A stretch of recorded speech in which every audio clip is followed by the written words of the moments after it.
teen did the unthinkable. Imagine being humiliated in front of an entire supermarket. Your platinum and black cards declined, strangers laughing, phones recording your shame. But what nobody knew was this man was a billionaire, and what happened next when a teenage bagger stepped forward shocked the entire store. The fluorescent lights hummed overhead as Robert adjusted his worn baseball cap, pulling it lower over his weathered face. The upscale supermarket's polished floors reflected the towering shelves filled with organic produce and imported delicacies. His cart, however, told a different story: basic bread, milk, canned soup, and discount pasta. Nothing that screamed wealth. The cashier, a young woman with perfectly manicured nails and a practiced smile that didn't reach her eyes, began scanning his items with mechanical precision. Beep, beep, beep. "That'll be $127.63, she announced, her voice carrying that familiar tone of someone who judged his appearance the moment he approached her register. Robert reached into his faded wallet and pulled out a platinum credit card, its metallic surface catching the artificial light. The cashier's eyebrows raised slightly as she took it, clearly surprised by the contrast between his humble clothing and the premium card. She swiped it once. The machine beeped angrily. She tried again, this time slower, more deliberate. "Sir," she said, her voice now tinged with barely concealed amusement, "your card just got declined. Do you want to try another one?" The words hung in the air like a death sentence. Behind him, the line of well-dressed customers began to shift impatiently. Whispers started like wildfire. "Looks like someone's living beyond his means," snickered a woman in designer yoga wear, not bothering to lower her voice. Robert's jaw tightened, but he maintained his composure. "There must be some mistake. This card always works." Robert fumbled through his wallet, producing another card, this one black with silver lettering. His hands, despite their steadiness, betrayed the slightest tremor as he handed it over. The cashier rolled her eyes dramatically before swiping it. Another angry beep. The machine's red light blinked mockingly. "Sir, if you can't pay, I'm going to need you to step aside." "You're holding up paying customers," she said, her voice now loud enough for half the store to hear. A man in an expensive suit behind him let out an exaggerated sigh. "Maybe he thought this was a food bank," he said to his companion, both erupting in laughter. Robert's face flushed, but his voice remained steady. "Please, just try it one more time. There must be a technical issue."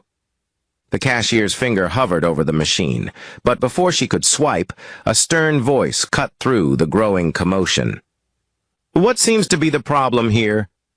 The store manager, a tall man with a receding hairline and a permanent scowl etched into his features, approached with the authority of someone who enjoyed wielding power over others. "This customer's cards keep declining, Mr. Patterson," the cashier explained, practically gleeful at the drama unfolding. Mr. Patterson's eyes swept over Robert's appearance, the faded jeans, the worn sneakers, the humble jacket that had seen better days. His expression shifted from professional concern to thinly veiled disgust. "Sir, if you can't pay for your groceries, we'll have to ask you to leave the premises immediately. This is a business, not a charity." The crowd around them had grown. Smartphones appeared, angled discreetly but clearly recording. Someone whispered, "This is going on TikTok." A security guard began moving closer, his hand resting casually on his radio. Robert looked around at the sea of judgmental faces, each one convinced they knew his story.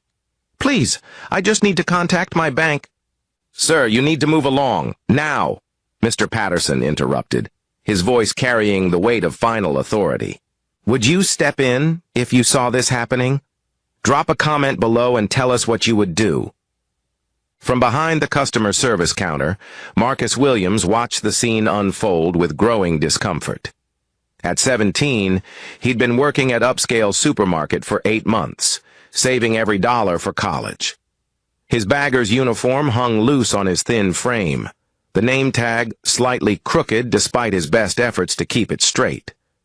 Marcus had seen this before, the way people looked at someone they deemed less than. He'd been on the receiving end of those stares more times than he cared to count. But something about the quiet dignity of the man in the baseball cap stirred something deep within him. His hand unconsciously went to his wallet, feeling the thin stack of bills inside. His entire paycheck from last week. 3 days of groceries for his mom and little sister. But watching this stranger's humiliation felt like looking in a mirror of every moment he'd ever felt small and powerless. Marcus took a deep breath and stepped forward. Excuse me." His voice was barely above a whisper, but in the tense silence it carried clearly. Mr. Patterson whirled around, his face already twisted in annoyance. "What are you doing away from your station, Williams?" I can cover it." "Please don't throw him out like this," Marcus said, his voice growing stronger with each word. A collective gasp rippled through the crowd. The cashier's mouth fell open. Even Robert turned to stare at the teenager who'd just offered to be his salvation. Mr. Patterson's laugh was harsh and mocking. "You? Do you even know how much this costs, boy? Step back before you embarrass yourself further." Marcus pulled out his wallet, his fingers trembling slightly as he counted the crumpled bills. $137. Everything he had in the world. "I know exactly what it costs," Marcus said, his voice steady now, filled with a quiet strength that seemed to command the room's attention. "It's my whole paycheck. But I also know what it feels like when people look at you like you don't belong anywhere." The silence that followed was deafening. You could hear the hum of the refrigeration units, the distant sound of shopping carts on linoleum, the collective held breath of 20-something people witnessing something unprecedented. Marcus extended the money toward the cashier. "Take it. Ring up his groceries. Hit like if you believe kindness is worth more than money." The cashier looked to Mr. Patterson, who stood frozen, his mouth working soundlessly.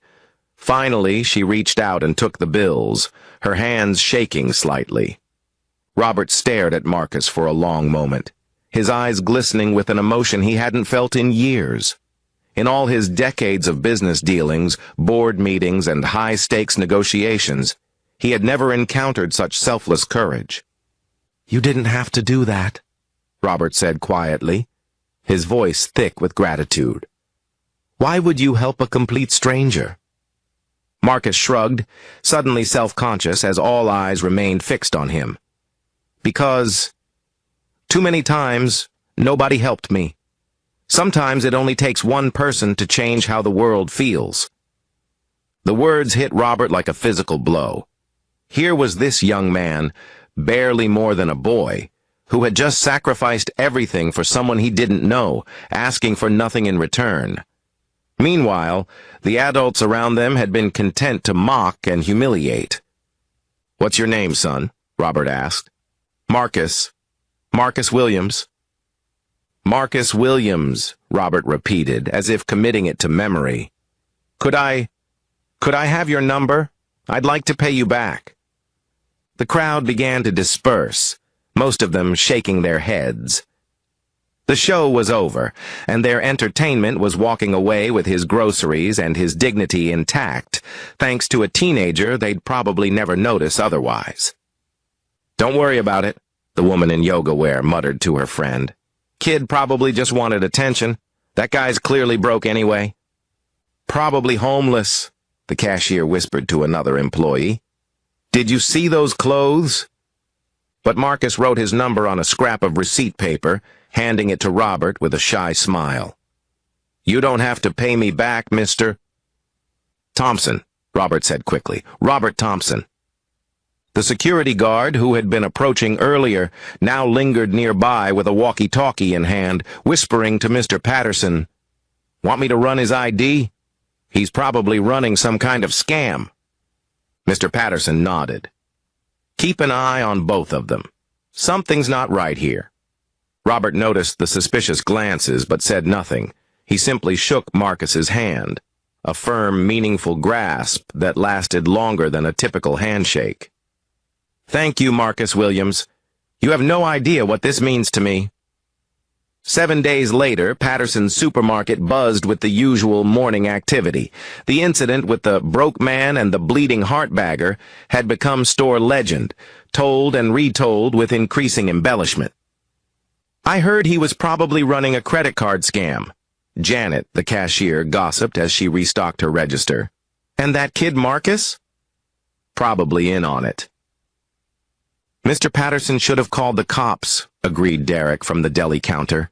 "These scammers are getting more sophisticated." Mr. Patterson himself had spent the week congratulating himself on his handling of the situation. He'd even submitted Marcus for a disciplinary review for inappropriate use of company time and unauthorized financial transactions on company property. Marcus, meanwhile, had spent the week eating ramen noodles and wondering if he'd made the right choice. His mother had been proud, but worried about their tight budget. His little sister had asked why they couldn't have pizza that Friday like they usually did. But every time doubt crept in, Marcus remembered the look in that man's eyes, the gratitude, the recognition of shared humanity. It had been worth it. At exactly 10:47 a.m., the automatic doors swooshed open, and the morning routine came to an abrupt halt. 3 black SUVs had pulled up outside. Through the store's large windows, employees and customers could see men in dark suits emerging from the vehicles. But it was the figure walking between them that made Janet's cash register slip from her suddenly nerveless fingers. The man from last week, the one they'd mocked and humiliated, strode through the entrance, but gone was the baseball cap and faded clothing. In their place was a perfectly tailored charcoal suit that probably cost more than most employees made in a month. His silver hair was professionally styled, and his bearing commanded immediate attention and respect. Behind him walked 2 assistants carrying briefcases and tablets, their expressions all business. The store fell silent except for the persistent hum of the refrigeration units, and someone's dropped can rolling across the floor. Mr. Patterson emerged from his office, his face cycling through confusion, recognition, and growing dread in the span of 3 seconds. Welcome back, sir. Can I help you with anything today?" Robert, or rather, Robert Ashford, CEO and founder of Ashford Industries, one of the largest retail conglomerates in North America, surveyed the store with the calculating gaze of a man who'd built an empire from nothing. "Yes, Mr. Patterson, you can help me," Robert said, his voice carrying the quiet authority of someone accustomed to being obeyed without question. "I'm here to announce that, as of this morning, I've purchased this entire chain of stores." The words echoed through the suddenly airless space like a bomb detonation. Janet's face went pale. Derek dropped the container of potato salad he'd been holding. A customer's coffee cup slipped from her grasp and shattered on the pristine floor. Purchased? Mr. Patterson stammered, his usual confidence evaporating like morning mist. 67 stores across 3 states, Robert confirmed, consulting the tablet his assistant handed him. Patterson's Supermarket is now a subsidiary of Ashford Retail Group, which means, Mr. Patterson, that you work for me. The manager's knees actually buckled slightly. He gripped the edge of a checkout counter for support. Robert's gaze swept across the store, landing on familiar faces. "And you, miss?" He looked at Janet, who seemed to have forgotten how to speak. Janet Morrison, sir," she finally managed. "Miss Morrison, the cashier who took such pleasure in my humiliation last week." His tone remained perfectly professional, but the words cut like surgical steel. "And you, Mr. Patterson, who were so quick to judge based on appearance alone." Robert paused, letting the weight of recognition settle over them like a suffocating blanket. "You're both terminated, effective immediately. Clear out your lockers and be off my property within the hour." Janet's mouth opened and closed soundlessly. Mr. Patterson's face had gone from pale to bright red. "But, sir, we were just doing our jobs." "No," Robert interrupted, his voice sharp as a blade. "You were doing what small people do when they think they have power over someone they perceive as powerless. That has no place in any business I run." He turned away from them dismissively, his eyes scanning the store until they found who he was looking for. Marcus stood frozen behind the customer service counter, his bagger's uniform suddenly feeling like stage costume in the wrong play. His mind struggled to process what was happening. The homeless-looking man he'd helped was apparently a billionaire, and he'd just bought the entire store chain. "Marcus Williams!" Robert called out, his stern expression melting into the warmest smile Marcus had ever seen. All eyes turned to Marcus as he approached on unsteady legs. The same people who'd barely noticed him for 8 months now stared as if seeing him for the first time. "Sir, Mr. Williams," Robert interrupted gently. "Last week, when everyone else in this store chose to humiliate a stranger, you chose compassion. When everyone else saw someone to mock, you saw someone who needed help." Marcus's throat felt tight. I couldn't watch. You gave me your entire paycheck. A stranger. You sacrificed your family's grocery money for someone you'd never met." Robert's voice carried across the silent store. "Do you know what that tells me about your character?" Marcus shook his head, not trusting his voice. "It tells me you're exactly the kind of person I want representing my company." Robert gestured to his assistant, who stepped forward with an official-looking document. "Your groceries, your family's groceries, are free for life at any Ashford property. And I'm offering you a management trainee position starting immediately at 3 times your current salary." Gasps echoed throughout the store. Marcus felt his knees go weak. Subscribe for more stories where compassion wins over cruelty. Marcus's eyes filled with tears.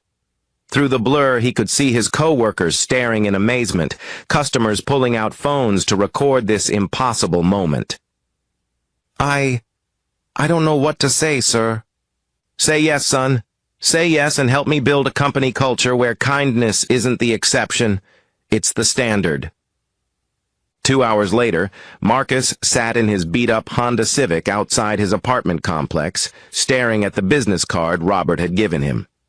"Regional Manager Training Program," it read, "Ashford Industries." His phone buzzed with a text from his mother. "Baby, are you okay? You sounded strange when you called." He'd barely been able to get the words out when he'd called her from the store's break room. Scholarship, free groceries, new job. The words had tumbled out so fast, she'd made him repeat everything twice. Now, as he walked up the stairs to their second-floor apartment, he could hear his 8-year-old sister Keisha practicing piano, the old keyboard they'd bought at a yard sale for $20. "Mama!" he called as he opened the door. "You're not going to believe this!" His mother, Rosa Williams, emerged from the kitchen wearing her hospital scrubs. She worked double shifts as a nursing assistant to keep their small family afloat. "Marcus, baby, what happened? You look like you've seen a ghost." He handed her the business card and, most importantly, the letter guaranteeing free groceries for life. Rosa read in silence, her hand covering her mouth as tears began to fall. "That man, the one you helped last week, he's a billionaire, Mama.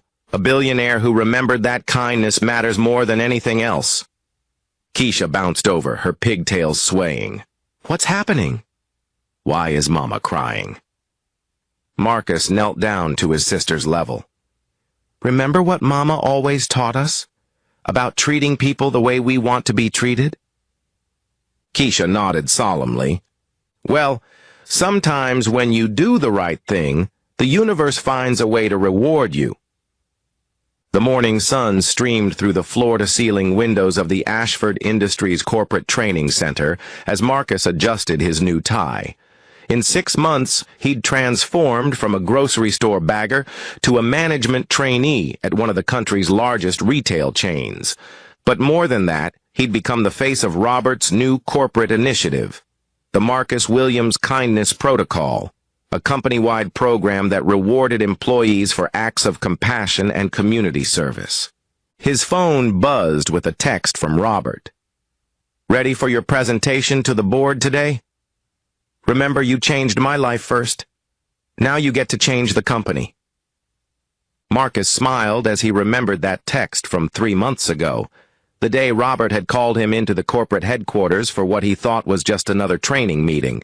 Instead, he'd walked into a conference room filled with board members and emerged with the surprise of his lifetime, a full scholarship to any university of his choice.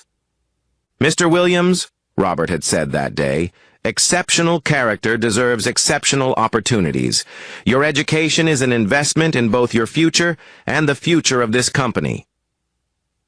Now, remembering that day in the supermarket when he'd emptied his wallet for a stranger, Marcus realized he'd thought he was just helping one person avoid humiliation. He had no idea he was about to change both of their lives forever. Outside in the parking lot, a new employee, a young woman about Marcus's age, struggled with a flat tire. 3 executives walked past without stopping. Marcus grabbed his jacket and headed outside. After all, kindness wasn't just a one-time thing, it was a way of life. Share this story if you enjoyed it.